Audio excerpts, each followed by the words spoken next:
Good morning everyone, career উইজডমে তোমাদের সকলকে স্বাগতম। তোমাদের সঙ্গে রয়েছি আমি সুব্রত। তো বন্ধুরা, আজকের এই ভিডিওতে একটি খুশির খবর নিয়ে চলে এলাম। রাজ্যে দমকল বিভাগে বা ফায়ার অ্যান্ড এমার্জেন্সি সার্ভিসে তোমাদের নতুন কর্মী নিয়োগের অনুমোদন দেওয়া হলো রাজ্য সরকারের তরফ থেকে। তো রাজ্যে দমকল বিভাগে তোমাদের 1000 শূন্য পদে নতুন ফায়ার অপারেটর নিয়োগ করা হবে, তার কিন্তু সরকারি অনুমোদন দেওয়া হলো। ঠিক আছে, গতকাল ছিল রাজ্য মন্ত্রিসভার বৈঠক। সেই মন্ত্রিসভার বৈঠকে কিন্তু দমকল বিভাগে 1000 শূন্য পদে নতুন ফায়ার অপারেটর নিয়োগের সিদ্ধান্ত নেওয়া হয়েছে এবং সরকারি অনুমোদন দেওয়া হয়েছে। সেই সঙ্গে আরও বেশ কয়েকটি দপ্তরে কিন্তু নতুন কর্মী নিয়োগ করা হবে, যেমন তোমাদের ভূমি এবং ভূমি সংস্কার দপ্তরে কিন্তু বেশ কিছু শূন্য পদে তোমাদের নতুন ডাটা এন্ট্রি অপারেটর নিয়োগ করা হবে। তো আজকের এই ভিডিওতে তোমাদেরকে জানাবো তোমাদের কোন কোন দপ্তরে নতুন নিয়োগের অনুমোদন দেওয়া হয়েছে, কী কী আপডেট হয়েছে, সমস্ত কিছু তোমাদেরকে পরপর জানিয়ে দেবো। ঠিক আছে, চলো বন্ধুরা ভিডিওটা শুরু করা যাক। আর ভিডিওটি শুরু করার আগে তোমাদের সকলকে জানাবো চাকরি সংক্রান্ত গুরুত্বপূর্ণ আপডেট পাওয়ার জন্য চ্যানেলটিকে সাবস্ক্রাইব করে নিয়ে পাশে বেল আইকনে ক্লিক করে অল নোটিফিকেশন অপশানটিকে অন করে রাখবে। লেটেস্ট আপডেট তোমরা পেয়ে যাবে। ঠিক আছে, তো বন্ধুরা অনস্ক্রিন তোমরা দেখতে পাচ্ছ গুরুত্বপূর্ণ একটি আর্টিকেল। এটা আজকের বর্তমান পত্রিকায় প্রকাশিত হয়েছে। দেখো, বলা হচ্ছে দমকল সহ কিছু দপ্তরে 1500 পদে নিয়োগের ছাড়পত্র মন্ত্রিসভার। তো কি বলা হয়েছে আমরা একটু ডিটেলসে দেখে নেব।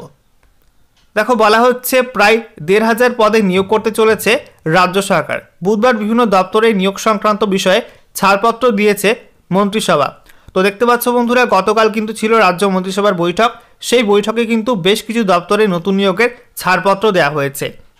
এরপর কি বলা হচ্ছে, শিক্ষক নিয়োগ নিয়ে বিতর্কের মাঝেই নবান্নের এই সিদ্ধান্ত বিশেষ গুরুত্বপূর্ণ বলে মনে করছে ওয়াকিবহল মহল।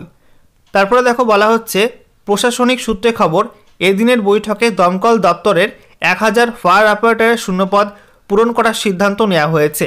তো দেখতে পাচ্ছ বন্ধুরা, এই বৈঠকে কিন্তু 1000 শূন্যপদে তোমাদের নতুন ফায়ার অপারেটর নিয়োগের কিন্তু সিদ্ধান্ত নেওয়া হয়েছে।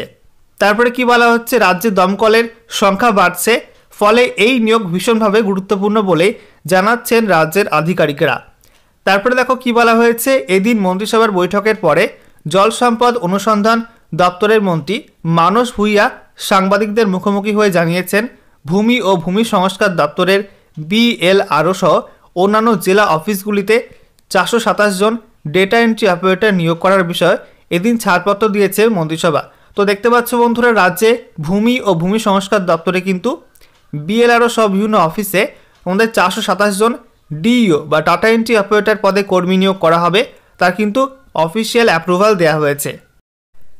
এরপরে দেখো, বলা হয়েছে আবার উত্তরবঙ্গ মেডিকেল কলেজের জন্যও একাধিক পদক্ষেপ নেওয়া হয়েছে, সেখানে প্রায় 26টি পদ সৃষ্টি করে নিয়োগ প্রক্রিয়া সম্পূর্ণ করা হবে। তারপরে বলা হচ্ছে কলকাতা পুরসভার অধীনে 9 জন সরকার কর্মী নিয়োগ করা হবে বলেও তিনি জানিয়েছেন। এছাড়াও এবার থেকে আর ডোম শব্দটি ব্যবহার করা হবে না বলেও মন্ত্রিসভার বৈঠকে সিদ্ধান্ত নেওয়া হয়েছে বলেও মন্ত্রী জানিয়েছেন।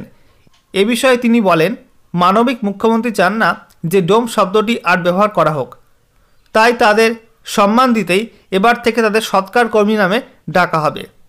এরপরে দেখো, বলা হচ্ছে রাজ্যের পঞ্চায়েত কর্মীদের জন্যও এই দিনের মন্ত্রিসভার বৈঠকে একটি গুরুত্বপূর্ণ সিদ্ধান্ত নেওয়া হয়েছে। পঞ্চায়েতের প্রায় 50,000 কর্মী এবং পেনশন প্রাপকরাও এবার থেকে রাজ্য সরকারের বাকি কর্মীদের মতো ওয়েস্ট বেঙ্গল হেলথ স্কিমের সুবিধা পাবেন। ফলে তারাও এবার থেকে 1.5 লক্ষ টাকার ক্যাশলেস চিকিৎসার সুবিধা পাবেন। চিকিৎসার খরচ 1.5 লক্ষের বেশি হলে তা রাজ্য সরকার খতিয়ে দেখে পরিশোধের ব্যবস্থা করবে। আবার জেলায় নিযুক্ত পঞ্চায়েত দপ্তরের ইঞ্জিনিয়ারদের এবার অন্যান্য জেলাতে বদলি করার নয়া নীতি আনছে রাজ্য, যা ছাড়পত্র মন্ত্রিসভা এদিন দিয়ে দিয়েছে।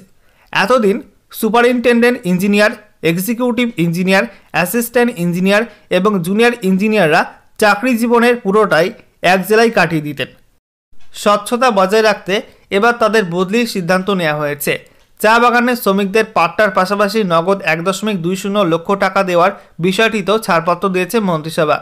তো দেখতে পাচ্ছ বন্ধুরা, মূলত রাজ্যে ফায়ার ডিপার্টমেন্টে বা দমকল বিভাগে তোমাদের কিন্তু 1000 শূন্য পদে নতুন ফায়ার অপারেটর নিয়োগের অনুমোদন দেওয়া হলো, যেটা কিন্তু খুবই খুশির খবর। তোমরা জানো যে PSCর মাধ্যমে WBPSCর মাধ্যমে কিন্তু এই ফায়ার অপারেটর নিয়োগ করা হয়ে থাকে। ঠিক আছে, তোমাদের এই ফায়ার অপারেটর নতুন নিয়োগ সংক্রান্ত যদি একটা ডিটেল ভিডিও প্রয়োজন হয় তোমরা কিন্তু অবশ্যই কমেন্ট সেকশনে কমেন্ট করে দিও। তোমাদের এখানে শিক্ষাগত যোগ্যতা কী লাগে, বয়সসীমা কী লাগে বেতন কত দেওয়া হয়, ঠিক আছে, এই সমস্ত বিষয় এবং সেই সঙ্গে শারীরিক মাপজোপ, শারীরিক সক্ষমতার পরীক্ষায় কী কী ইভেন্ট থাকে, পরীক্ষা কেমন হয়, এই সমস্ত বিষয়গুলো নিয়ে তোমাদের যদি ভিডিও প্রয়োজন হয় তোমরা কিন্তু অবশ্যই কমেন্ট সেকশনে কমেন্ট করে দিও, আমি তোমাদের জন্য একটা ভিডিও করে দেবো। এছাড়াও তোমাদের কিন্তু রাজ্যে ভূমি এবং ভূমি সংস্কার দপ্তরে 427টা শূন্য পদে নতুন ডিও বা ডাটা এন্ট্রি অপারেটর পদে কর্মী নিয়োগ করা হবে। এছাড়া রাজ্যে উত্তরবঙ্গ মেডিকেল কলেজ এবং কলকাতা পুরসভায় কিন্তু বেশ কিছু পোস্টে তোমাদের রিক্রুটমেন্ট করা হবে। তো এই সংক্রান্ত পরবর্তী আপডেট আসলে তোমাদেরকে অবশ্যই অফিসিয়াল তথ্য দিয়ে সাহায্য করব। ঠিক আছে, চলো আজকের মতো এই পর্যন্ত, দেখা হবে নেক্সট ভিডিওতে।